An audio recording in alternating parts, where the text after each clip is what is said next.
Lebitso la Modimo. Allora registrate.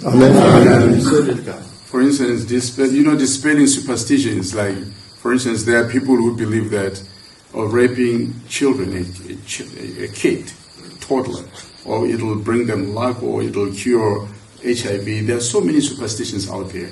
Or raping an albino, and it'll cure them, or it'll bring them luck. Such things, those things are nonsensical and demonic. If they hear us speaking against such things, we are spiritually aligned. This is our community. And even the Bible says that God has given men various spiritual gifts, but we need to focus on the gifts that benefits the community, the gifts that benefit the church. Hallelujah. As we know that the church is an entity that represents God. As the Bible in Ephesians says that Christ was the head of the church. Amen. And most importantly, we need to groom our boys, our men, because they are the pillars that are holding the house together. Everybody who's an architect knows that when you erect a pillar, you reinforce it.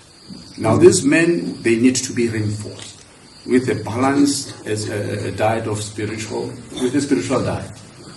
With ethics and morals, they need to be reinforced so that they remain steadfast.